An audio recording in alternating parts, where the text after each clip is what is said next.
हैदराबाद की चमचमाती सड़कों और पुरानी गलियों के बीच, जहां साइबर सिटी की रोशनी और बिरयानी की खुशबू एक दूसरे से मिलती थी, एक ऑटो ड्राइवर अपनी मेहनत और सच्चाई से हर सवारी का दिल जीत लेता था।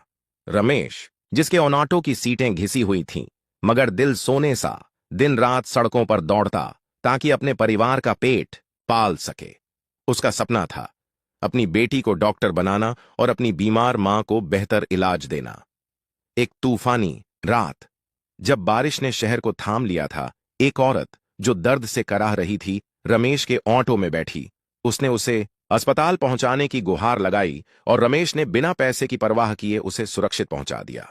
मगर अगली सुबह जब उस औरत की सच्चाई सामने आई तो रमेश की जिंदगी हमेशा के लिए बदल गई। वो औरत कौन थी? उसका सच क्या था जिसने सबको चौंका दिया? क्या रमेश की नेकी उसे इनाम देगी या उसे किसी अनजान राज से जोड़ेगी? आइए सुनते हैं इस दिल को छू लेने वाली कहानी को, जो आपकी आंखें नम कर देगी और आपके दिल में एक नई उम्मीद जगा देगी। हैदराबाद की चार मीनार की चमक और हाईटेक सिटी की रौनक के बीच रमेश अपनी जिंदगी को ऑटो के पहियों पर चला रहा था।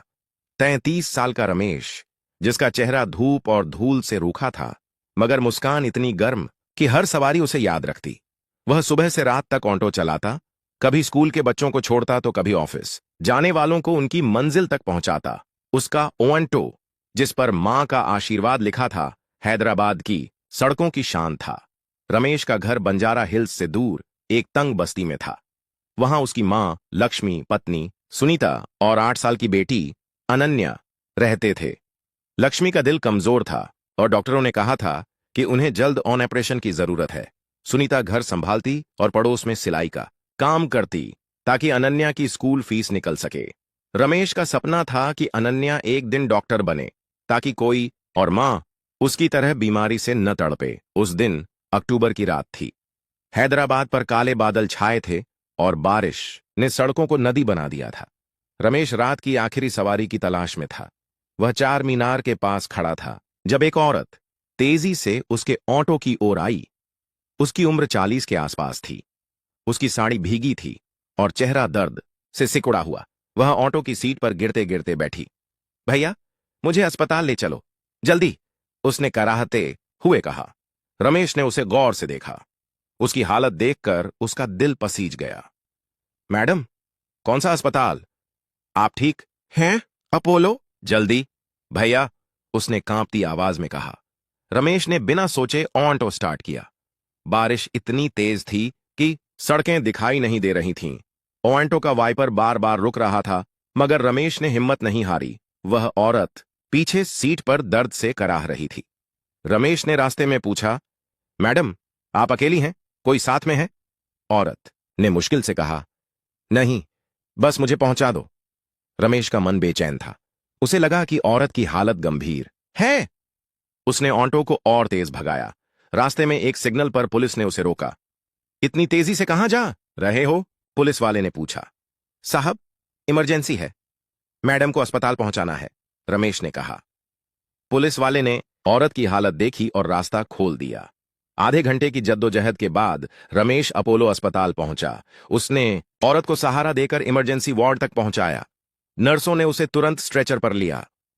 औरत ने रमेश की ओर देखा। शुक्रिया भैया, मैं तेरा एहसान नहीं भूलूंगी, रमेश ने कहा। मैडम, आप ठीक हो जाओ, यही मेरे लिए काफी है, नर्स ने रमेश से पूछा। आप इनके रिश्तेदार हैं? रमेश ने सिर हिलाया। नहीं, मैं तो बस ऑटो ड्राइवर हूं, औरत ने कमजोर आवाज में कहा। मेरा पर्स मेरे पास नहीं है, मैं बाद में पैसे दूंगी, रमेश ने मुस्कुराकर कहा। कोई बात नहीं मैडम, आप बस ठीक हो जाइए। वह अस्पताल से निकला। बारिश अभी भी रुक रुक कर पड़ रही थी। उसका ऑटो भीग चुका था और उसकी जेब खाली थी, मगर उसका दिल सुकून से भरा था। उसने सोचा, शायद उसकी ये नेकी अनन्या के लिए दुआ बन जाएगी। घर पहुंचकर उसने सुनीता और लक्ष्मी को सारी बात बताई। सुनीता ने कहा, तूने अच्छा किया रमेश, मगर तुझे पैसे लेने चाहिए थे, मां की दवाइयां खत्म हो रही हैं। रमेश ने हंसकर कहा। सुनीता, पैसे तो फिर कमा लेंगे, मगर वो औरत अगर ठीक हो गई तो ये मेरी सबसे बड़ी कमाई होगी। लक्ष्मी ने उसका माथा चूमा। बेटा, तेरा दिल सोने का है, भगवान तुझे जरूर फल देगा, अगली सुबह रमेश फिर ऑटो लेकर सड़कों पर निकला। वह चार मीनार के पास सवारी की तलाश में था जब एक काली कार उसके पास रुकी। उसमें से एक अधेड़ उम्र का आदमी उतरा। उसका सूट साफ था और चेहरा गंभीर। तू रमेश है? उसने पूछा। हाँ साहब, रमेश ने सावधानी से जवाब दिया। मैं रवि शर्मा हूं। कल रात तूने मेरी पत्नी मंजुला को अपोलो अस्पताल पहुंचाया था। मैं तुझसे मिलना चाहता था। रमेश का दिल जोर से धड़का। साहब, मैडम ठीक है ना? शर्मा की आंखें नम हो गईं। हां रमेश, वो अब खतरे से बाहर हैं, मगर तूने जो किया वो कोई साधारण इंसान नहीं कर सकता। मैं तुझसे कुछ कहना चाहता हूं। रमेश ने सिर झुकाया। साहब, मैंने बस अपना फर्ज निभाया। शर्मा ने कहा। चल मेरे साथ, मैं तुझे मंजुला से मिलवाना चाहता हूं। रमेश हिचकते हुए उनके साथ कार में बैठा। वे अपोलो अस्पताल पहुंचे। मंजुला बिस्तर पर थी, मगर अब उसका चेहरा शांत था। उसने रमेश को देखते ही हाथ जोड़े। भैया, तूने मेरी जान बचाई। रमेश ने सिर झुकाया। मैडम, आप ठीक हैं, यही मेरे लिए काफी है। शर्मा ने शुरू किया। रमेश, मंजुला को रात को सीने में तेज दर्द हुआ था। वो घर से अकेली निकल गई, क्योंकि मैं उस वक्त शहर से बाहर था। अगर तू उसे समय पर न पहुंचाता तो शायद मैं उसे खो देता। रमेश चुप रहा। मंजुला ने कहा। रमेश, मैंने तेरे बारे में पूछा। मुझे पता चला कि तू अपनी मां के इलाज के लिए मेहनत करता है। मैं चाहती हूं कि तेरा सपना पूरा हो। रमेश ने हैरानी से पूछा। मैडम, मेरा सपना? शर्मा ने मुस्कुराकर कहा। हां रमेश, मैं एक कार्डियोलॉजिस्ट हूं। मैं तेरी मां का ऑपरेशन मुफ्त करूंगा और तेरी बेटी अनन्या की पढ़ाई का खर्च मैं उठाऊंगा। रमेश की आंखें भर आईं। उसने उनके पैर छूने की कोशिश की, मगर शर्मा ने उसे रोक लिया। रमेश, ये मेरा धन्यवाद है, मगर एक और बात है। रमेश का गला भर आया। मैडम, मैं क्या कहूं? शर्मा ने कहा। बस इतना कह कि तू तैयार है।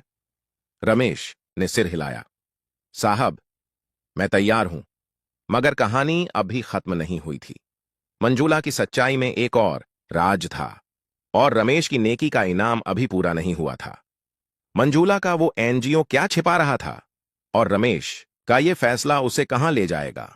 रमेश की एक रात की नेकी ने हैदराबाद की तूफानी सड़कों पर न सिर्फ मंजुला की जान बचाई, बल्कि उसके परिवार के लिए एक नया सवेरा भी ला दिया। मंजुला को अपोलो अस्पताल पहुंचाने का उसका फैसला अब रवि शर्मा के आभार और मंजुला के एनजीओ में एक नई जिम्मेदारी के रूप में सामने आया था। लक्ष्मी के ऑपरेशन का वादा, अनन्या की पढ़ाई का खर्च और ऑटो छोड़कर एक सम्मानजनक काम, ये सब रमेश के लिए किसी सपने से कम नहीं था। मगर मंजुला की सच्चाई अभी पूरी तरह सामने नहीं आई थी। उसका एनजीओ क्या राज छिपा रहा था, और रमेश की ये नेकी उसे कहां ले जाने वाली थी? क्या उसकी जिंदगी का ये मोड़ सिर्फ इनाम था, या कोई बड़ा चमत्कार उसका इंतजार कर रहा था? अगली सुबह रमेश मंजुला के एनजीओ के ऑफिस पहुंचा। ऑफिस एक साधारण इमारत मेन था, मगर अंदर का माहौल गर्मजोशी से भरा था। दीवारों पर बच्चों की बनाई पेंटिंग्स थीं, और एक कमरे में कुछ बच्चे किताबें पढ़ रहे थे। मंजुला, जो अब अस्पताल से छुट्टी पा चुकी थी, वहां रमेश का इंतजार कर रही थी। उसका चेहरा अब पहले से बेहतर था, मगर उसकी आंखों में एक गहरा भाव था। रमेश, बैठ, मंजुला ने मुस्कुराकर कहा। मैं तुझसे कुछ जरूरी बात करना चाहती हूं। रमेश ने सावधानी से कुर्सी पर बैठा। मैडम, आपने मेरे लिए इतना किया, मैं आपका जिंदगी भर एहसानमंद रहूंगा। मंजुला ने सिर हिलाया। रमेश, ये एहसान नहीं, मेरा कर्तव्य है। मगर मैंने तुझसे अभी पूरी सच्चाई नहीं बताई। मेरे एनजीओ की कहानी कुछ और है। रमेश का मन बेचैन हो गया। कैसी सच्चाई मैडम? मंजुला ने गहरी सांस ली। 15 साल पहले मैं और रवि एक हादसे में अपनी बेटी रिया को खो चुके थे। वो सिर्फ 10 साल की थी। उस हादसे ने हमें तोड़ दिया। मैंने ठान लिया कि मैं उन बच्चों की मदद करूंगी जिनके पास कोई नहीं। ये एनजीओ मैंने रिया की याद में शुरू किया। हम गरीब बच्चों को पढ़ाते हैं और उनकी जिंदगी संवारते हैं। मगर उस रात जब मुझे दर्द हुआ, मुझे लगा कि मैं भी रिया की तरह चली जाऊंगी। तूने मुझे नई जिंदगी दी। रमेश की आंखें नम हो गईं। मैडम, मुझे नहीं पता था आपने इतना दुख सहा। मंजुला ने मुस्कुराकर कहा। रमेश, तूने मुझे सिर्फ अस्पताल नहीं पहुंचाया, तूने मुझे मेरे मकसद को पूरा करने का मौका दिया। मैं चाहती हूं कि तू इस एनजीओ का हिस्सा बने। हमारी एक नई ब्रांच खुल रही है और मैं चाहती हूं कि तू उसे संभाले। रमेश ने हिचकते हुए कहा, मैडम, मैं तो बस एक ऑटो ड्राइवर हूं। मैं इतना बड़ा काम कैसे करूंगा? मंजूला ने उसका कंधा थपथपाया। रमेश, तेरे पास वो दिल है जो दूसरों की जिंदगी बदल सकता है। मैं तुझ पर भरोसा करती हूं। रमेश का मन भर आया। उसने सिर हिलाया। मैडम, मैं पूरी कोशिश करूंगा। अगले कुछ हफ्तों में रमेश ने एनजीओ में काम शुरू किया। वह बच्चों को स्कूल ले जाता, उनके लिए किताबें और खाना इकट्ठा करता और मंजूला के साथ मिलकर नई ब्रांच की योजना बनाता। लक्ष्मी का ऑपरेशन हो गया और वह अब धीरे धीरे ठीक हो रही थी। डॉ शर्मा ने अनन्या को शहर के सबसे अच्छे स्कूल में दाखिल करवाया और उसकी पढ़ाई का सारा खर्च उठाया। रमेश का ऑटो अब गैरेज में खड़ा था, मगर उसकी जिंदगी के पहिए अब सपनों की रफ्तार से दौड़ रहे थे। मगर एक दिन मंजूला ने रमेश को अपने घर बुलाया। वहां एक बूढ़ी औरत थी जिसकी आंखें उदास थीं। मंजूला ने कहा, रमेश, ये मेरी मां सरस्वती हैं। मैं तुझसे एक और सच्चाई बताना चाहती हूं। रमेश ने सावधानी से पूछा, क्या मैडम? मंजूला ने बताया, जब रिया का हादसा हुआ, मेरी मां ने खुद को दोषी माना। वो रिया को स्कूल ले जा रही थी। जब वो हादसा हुआ, उस दिन से मां ने बोलना छोड़ दिया। मगर जब मैंने उन्हें तेरी कहानी बताई कि कैसे तूने एक अनजान औरत की जान बचाई, तो वो मुझसे मिलने आई। सरस्वती ने कांपते हाथों से रमेश का हाथ पकड़ा। बेटा, तूने मेरी बेटी को बचाया। मैं तुझसे माफी मांगना चाहती हूं। रमेश की आंखें भर आईं। मां जी, आप ऐसा मत कहिए। मैंने तो बस अपना फर्ज निभाया।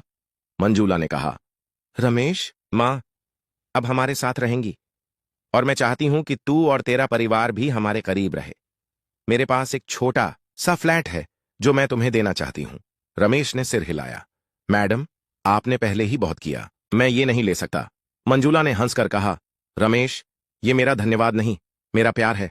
तू मेरा भाई है। रमेश का गला भर आया। उसने मंजूला और सरस्वती के पैर छुए। मैडम, मैं आपका जिंदगी भर एहसानमंद रहूंगा। अगले कुछ महीनों में रमेश का परिवार मंजूला के दिए फ्लैट में शिफ्ट हो गया। लक्ष्मी अब पूरी तरह ठीक थी और अनन्या स्कूल में सबसे होशियार बच्चों में थी।